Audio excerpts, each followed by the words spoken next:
سیدنا عبداللہ بن مسعود رضی اللہ تعالیٰ عنہ آپ فرماتے ہیں کہ 3 باتیں تو میں یقین کامل سے کہہ سکتا ہوں اور چوتھی بات پر میں قسم بھی اٹھا سکتا ہوں. یعنی 4 باتیں بڑی پر اعتماد ہیں جن کو میں بغیر کسی شک کے، بغیر کسی تردد اور ڈاؤٹ کے بیان کر سکتا ہوں. وہ باتیں بڑی کامیاب اور اصل باتیں ہیں. آپ نے فرمایا پہلی بات یہ ہے کہ اللہ تعالیٰ جس شخص سے دنیا میں دوستی کرتا ہے تو یوم قیامت بھی اسے اپنے سوا کسی اور کے سپرد نہیں کرے گا. جس سے اللہ نے دنیا میں دوستی کی اور اپنا دوست اسے قرار دیا کہ فلاں میرا دوست ہے، یا جس کے اندر فلاں خوبیاں پائی جاتی وہ میرا دوست ہوتا ہے، اگر دنیا میں وہ اللہ کا دوست ہے تو یوم قیامت بھی وہ دوستی میں ہی رہے گا.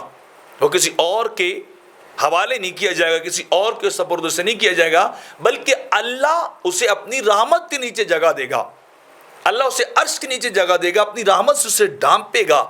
کیونکہ دوستی کا تقاضا تو یہی ہے کہ دوست کی لاج رکھی جائے، دوست کا خیال رکھا جائے.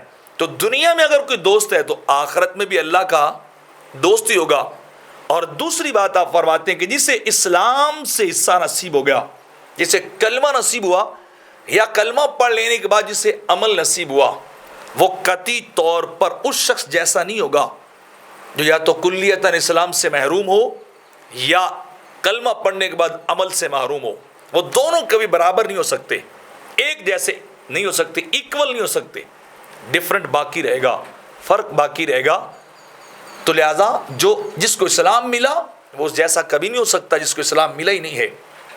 اور تیسری بات جو عبداللہ بن مسعود فرمایا ہر شخص کا حشر اسی کے ساتھ ہوگا جس کے ساتھ اس شخص کو محبت ہوگی، اسے پیار ہوگا، اسے تعلق ہوگا، رشتہ ہوگا دنیا میں رہ کر، جس سے بھی پیار ہوگا یوم محشر اسی کے ساتھ وہ کھڑا کیا جائے گا، اٹھایا جائے گا انہی کے ساتھ. اور چوتھی بات آپ فرماتے ہیں کہ جس شخص کی اللہ نے دنیا میں پردہ پوشی کر دی ہو، اس کے عیبوں کو ظاہر نہیں ہونے دیا، لوگوں کے سامنے اسے رسوا نہیں ہونے دیا، اس کی پردہ دری نہیں کی ہے، اس کی پردہ داری کی ہے، اللہ قیامت کے دن بھی اس کی پردہ داری فرمائے گا، اس کے عیبوں کو چھپائے گا، اس کے عیبوں پہ اپنا پردہ ڈالے گا اور مخلوق کے سامنے اسے رسوا نہیں ہونے دے گا.